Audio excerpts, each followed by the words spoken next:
très heureux de vous retrouver. Si le contrat social qui existe entre un président de la République élu et le peuple souverain est le respect des engagements de campagne, une question, mesdames et messieurs, Patrice Talon a-t-il rempli sa part de l'accord? Et vous l'auriez certainement compris, pour cette édition spéciale, nous allons nous intéresser à la gouvernance de Patrice Talon.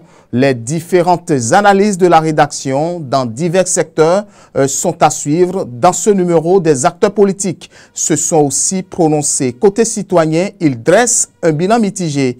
Bienvenue à tous, on se retrouve juste après cette pause publicitaire.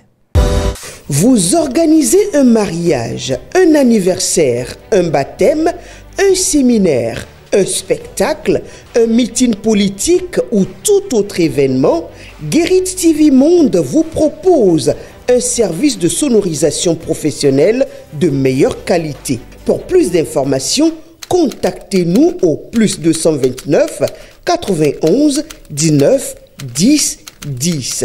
Guérit TV Monde, le leader des Web TV.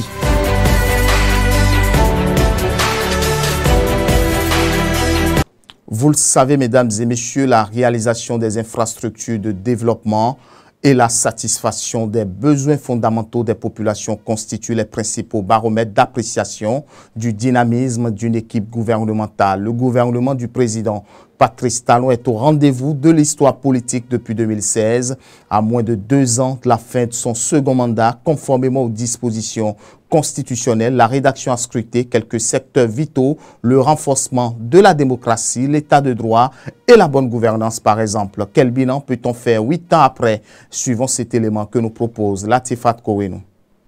Disparition du multipartisme politique installé au Bénin depuis 1990 sous le régime du nouveau départ. C'est le premier résultat du système partisan introduit par la loi numéro 2018-23 du 16 mai 2018, instaurée par le président Patrice Talon à son arrivée au pouvoir en 2016. De 200 formations politiques, le paysage politique du Bénin est désormais animé par moins d'une dizaine de partis, assurant ainsi le renforcement de la stabilité politique.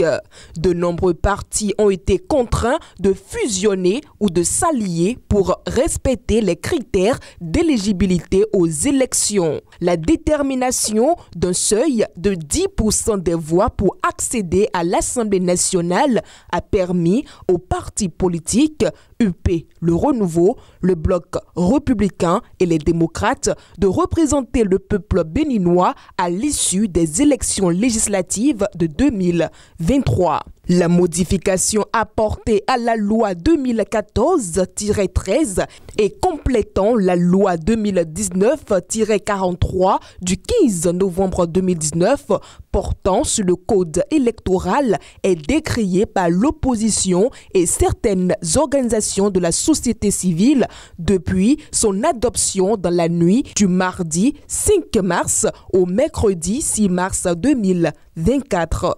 Selon les nouvelles dispositions, seuls les partis ayant obtenu au moins 20% des suffrages exprimés sur le plan national peuvent prétendre à un siège au niveau de l'Assemblée nationale.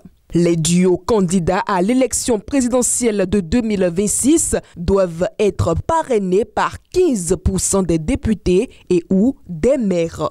Ces nouveaux critères inscrits dans le code électoral ont suscité diverses réactions tant dans le camp de l'opposition que de la mouvance et même des organisations de la société civile.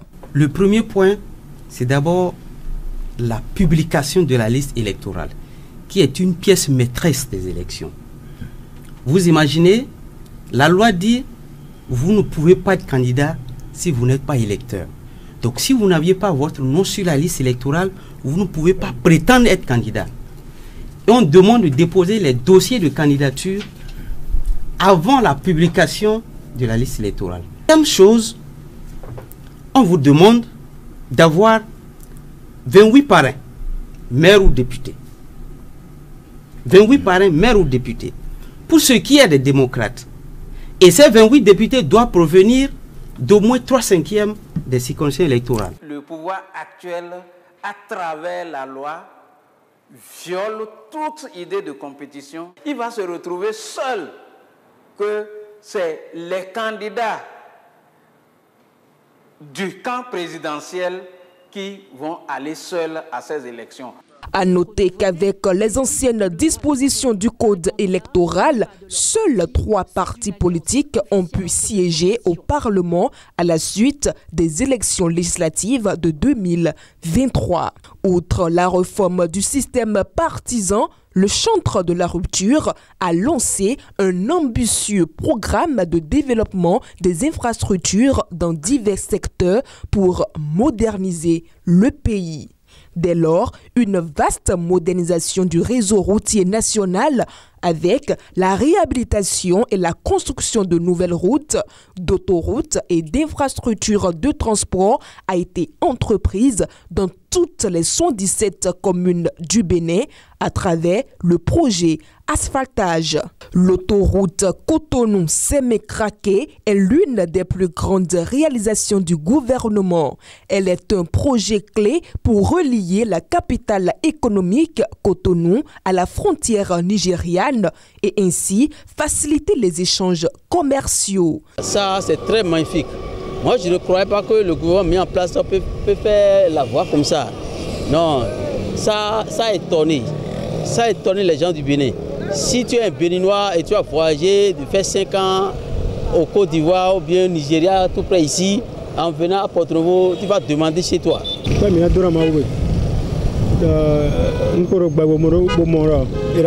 Moi, je rends grâce que cette réalisation s'est produite de mon vivant pour plus de bonheur. Nous sommes très contents de cette initiative de construction de cette voie. Notre président a beaucoup transformé notre pays à travers la construction des infrastructures routières, mais celle de Sémé-Porto-Novo est vraiment différente. Cette voie change déjà l'image de notre localité. Au niveau des infrastructures portuaires, le port de Cotonou a été modernisé et développé sous le gouvernement Talon. La construction de la cité ministérielle fait partie des grandes réalisations du président Patrice Talon. Avant l'avènement du président Patrice Talon, l'administration publique était dispersée dans plusieurs bâtiments loués par l'État. Elle permet aujourd'hui d'économiser par an des milliards aux Béninois. Que dire du Sofitel Cotonou Marina Hotel? Ce n'est que le joyau unique du luxe au cœur du Bénin à l'actif du gouvernement Talon. De plus, à l'entrée du pays, à l'aéroport international Cardinal Bernardin Ganti de Cotonou, les innovations apportées sont frappantes. Le terminal a été rénové et agrandi pour accueillir davantage de passagers et des travaux ont été entrepris pour améliorer les infrastructures de sécurité et de gestion des vols. Grâce au programme d'action du gouvernement intitulé Bénin révélé, qui ambitionne notamment de favoriser le tourisme balnéaire et mémoriel, plusieurs sites touristiques ont été rénovés et érigés dans les villes historiques du pays. Faire du tourisme le levier économique du Bénin. Cette vision a motivé l'organisation des Vodun Days, un rendez-vous annuel international qui célèbre l'art, la culture et la spiritualité vaudou. Cet événement qui se tient chaque année au sein de la cité historique de Ouidah attire des visiteurs du monde entier, renforçant ainsi la notoriété du Bénin en tant que berceau du vaudou. Plus loin, le gouvernement a également œuvré pour améliorer les infrastructures sanitaires, en particulier à travers la construction du centre hospitalier international de Calavi, Chic. Ce centre permettra de prendre en charge les pathologies les plus complexes et limitera les évacuations sanitaires. Malgré les avancées enregistrées en plus de 8 ans de gouvernance, le Bénin continue de faire face à des défis importants.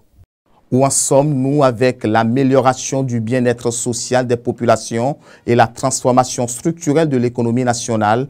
On va suivre cet élément que nous a réalisé Faouzia Sefou.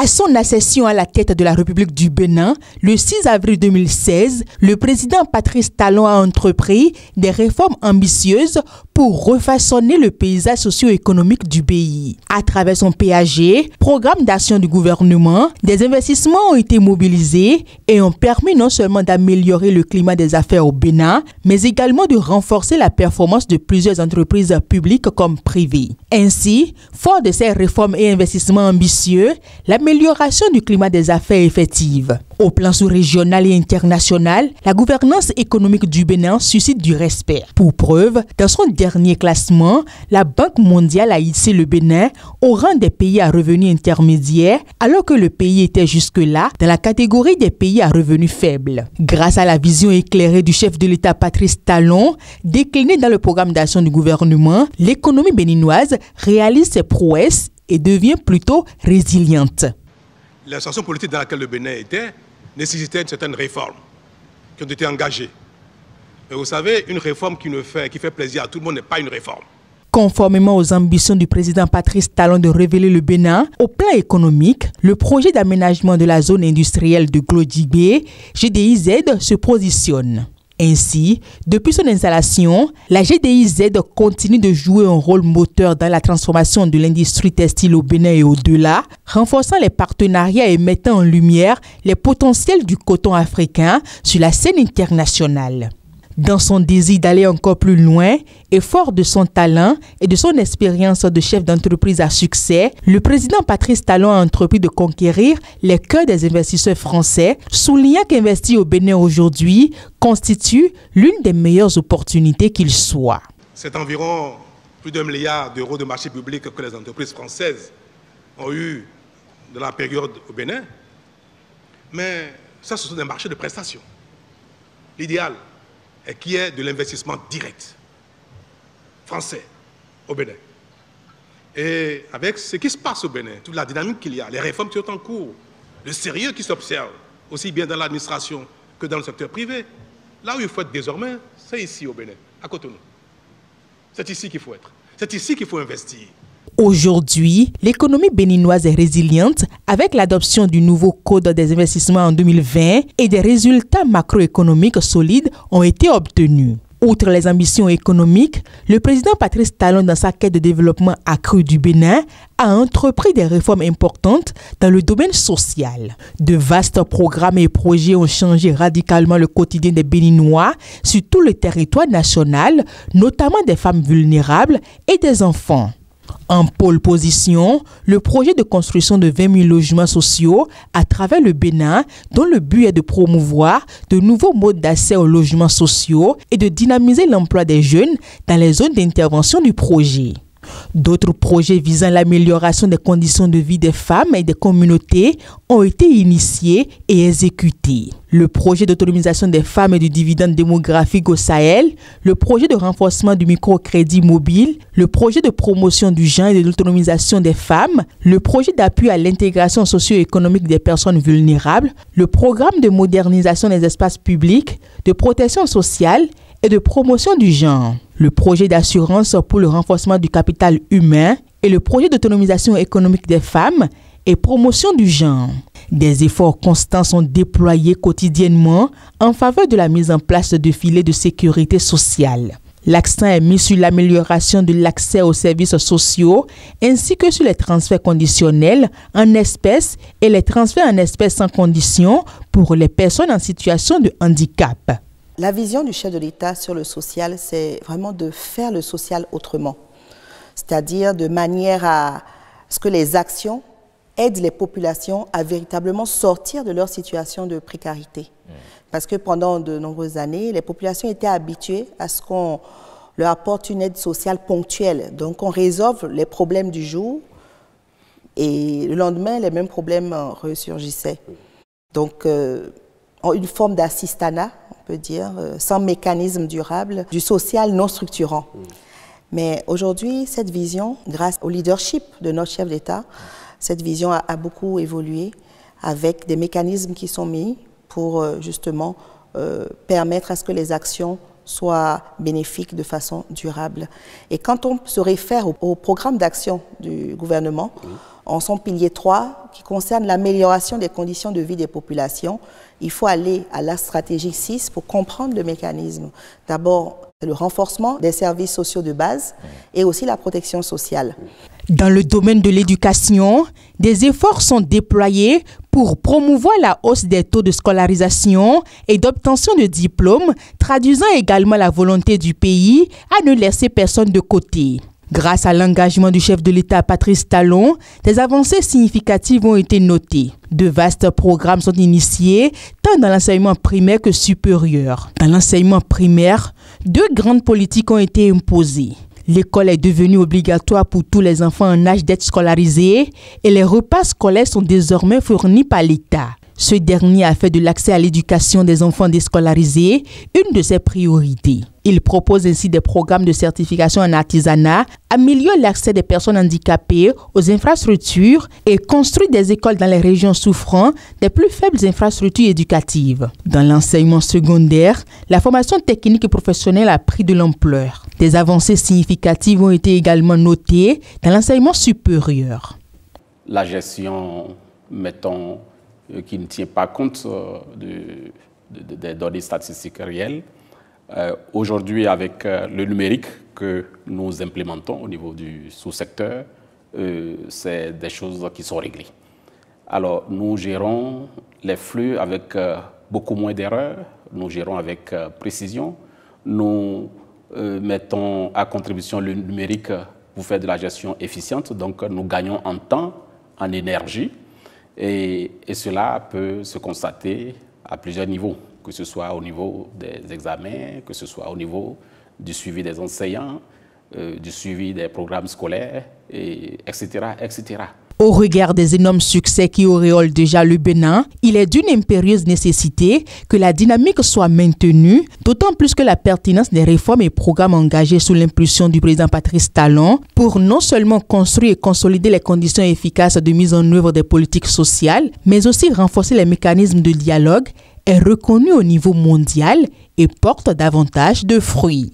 Pour les quelques acteurs politiques qui se sont confiés à notre micro, les prouesses enregistrées sous la rupture tirent tout simplement leur origine du programme d'action du gouvernement bien conçu et bien élaboré. C'est donc un programme de pérennisation des acquis et de promotion du capital humain qui se décline à travers des réformes et des projets structurants. Entre 2016 et 2024, beaucoup de choses ont changé et nous ont confié quelques acteurs politiques. Depuis que nous avons eu notre accession à l'indépendance internationale dans notre pays, souveraineté internationale dans notre pays, mais nous n'avons jamais vécu l'évolution sociale, l'évolution du développement que nous vivons aujourd'hui. Il faut qu'on se dise certaines vérités, parce qu'il y a des gens qui ne sont pas au pouvoir et qui cherchent à prendre le pouvoir et eux autres ils mentent au peuple. Non, ce n'est pas ça chez nous. Nous évoluons. Donc Patrice Talon a fait tout ce que nous voulons. Il a fait tout ce que nous voulons. Et quand vous voyez maintenant notre économie, ça évolue très bien. L'agriculture, ce qu'on nous vantait chaque fois à la télé, on a dépassé, même multiplié. Voyez-vous, les résultats à ce niveau sont vraiment louables. Et si vous voyez également dans le domaine de l'éducation, parce que moi je suis de l'éducation, je pense que tout est bien cerné. Tout est bien cerné, il n'y a plus de désordre dans l'éducation. Vous voyez, les soulèvements sociaux ont cessé pour donner place, n'est-ce pas, au développement. Donc nous sommes en train d'aller tout droit au but. Et il n'est pas loin, n'est-ce pas, de faire révéler davantage notre pays, si on lui laisse vraiment le temps. Vous voyez, regardez l'aéroport. Avant, quand je descends à l'aéroport de Cotonou, c'est comme si je suis arrivé dans un village. Mais aujourd'hui, nous n'avons rien à envier aux aéroports internationaux. Ça, c'est la vérité que je vous dis. Vous voyez, on a le plaisir même de voyager et de revenir. Et on a le plaisir aussi d'accueillir les étrangers chez nous. Voyez-vous, c'est ça. Nous devons, n'est-ce pas, être dans le concert de qu'on appelle dans le concert international. Et c'est ce qu'il faut. Donc je vais vous dire que Patrice Talon a beaucoup fait et nous devons, n'est-ce pas, l'acclamer et lui souhaiter longue vie. Ce qu'il a fait dans notre vie, c'est Maus. Vous voulez défoncer une porte ouverte. Moi, je reviens de Kigali, au Rwanda, où le Bénin a été primé. Et nous avons eu le prix spécial du développement 2024 au PADEV pour la résilience de notre peuple. Et j'aime toujours le dire, ce qui permet le développement qu'on a aujourd'hui, ce n'est pas qu'on a gagné au loto, mais c'est à cause du sacrifice que consentit notre peuple. Le fait que les Béninois accepte de serrer la ceinture. À moins de 2 ans de la fin du mandat, le chef de l'État, Patrice Talon, voit son bilan scruté aussi par les citoyens. Depuis plus de 8 ans au pouvoir, le président de la République et son gouvernement font l'objet d'une évaluation par divers observateurs. Les habitants de Parakou se sont également prêtés à cet exercice au micro de Guéri TV. Si dans l'ensemble, ils notent des avancées significatives, notamment en matière de réalisation infrastructurelle, ils estiment qu'un domaine crucial reste à améliorer avant la fin de ce mandat, le secteur social qu'ils jugent relégué au second plan. Suivez les témoignages recueillis par Anselmo Richard et Modeste Adanzeto. Je pense que durant tout ce mandat, Patrice Talon fait beaucoup de choses pour le pays. Il y a beaucoup de choses qui se réalisent, il y a beaucoup de réalisations qui commencent et qui finissent effectives. Donc moi, si je dois lui donner une note, je lui donnerai la note de 15 sur 20. Les réalisations qui m'ont marqué depuis que Patrice Talon a pris le pouvoir sont le fait qu'il ait rendu le Bénin comme un site touristique. Il y a on reçoit beaucoup de personnes, des étrangers qui viennent à cause de la statue de l'Amazone qui est là. Aujourd'hui, la route des pêches est en plein essor et ça permet quand même d'avoir de belles vues en ce qui concerne le pays. Sinon, avant, on n'avait pas de cette route comme ça là et ça chassait un peu les gens. Aujourd'hui, c'est attrayant et les gens viennent de plus en plus. Donc, je pense que c'est un succès. Il y a aussi la dématérialisation dans les réformes. Aujourd'hui, pour par exemple faire ma carte d'identité, ma pièce d'identité ou les pièces d'identité concernant la NIP, je n'ai pas besoin de me rendre là-bas à la direction de la NIP. Avec mon téléphone et un forfait internet, je peux déjà le faire. Donc je pense que c'est quelque chose qu'il faut applaudir. Si on peut continuer dans ce sens-là, je pense que ça nous aiderait tous. Également à l'université, d'abord Mekalavi, avant on avait l'habitude d'aller faire des queues pour pouvoir nous inscrire ou faire des réinscriptions. Mais aujourd'hui, on a transformé ça en des trucs, en une plateforme virtuelle sur laquelle on peut s'inscrire plus facilement. Tout ce qu'il fait, c'est intéressant devant moi. Parce que surtout, les voix qu'il a lancées un peu partout, ça fait déjà beaucoup plaisir. Parce que même si on dit que c'est déjà sur le papier, mais c'est lui qui est là et puis il a fait sortir de ça. J'apprécie beaucoup son travail. J'apprécie beaucoup, seulement qu'on ne peut pas tout faire. Il a fait beaucoup de choses, Les actions, surtout côté éducatif, c'est bon. Côté sécurité, c'est pas mal. Mais ça reste à faire quand même. Pour ma part, je dirais qu'il a fait de belles réalisations. Mais que tout de suite, nous ne constatons pas, ou bien que les gens ne sont pas en train de constater. Il a fait sortir carrément le Bénin de l'obscurité. Nous sommes passés de l'obscurité à la lumière. Si je prends des exemples très simples, conducteur de taxi-moto que je suis, nous avons quitté d'une voie aux 2 voies. Aujourd'hui, pour parcourir des longues distances, nous le faisons sans se rendre compte que nous avons parcouru ces longues distances en moins de temps. Et la voie est bonne, la voie sur le plan routier, pour moi, c'est bon. Merci à vous, chers internautes, pour vos soutiens indéfectibles. Merci pour vos encouragements, vos critiques et vos observations. Continuez toujours de nous suivre en vous abonnant. Guéri TV Monde, le leader des Web TV.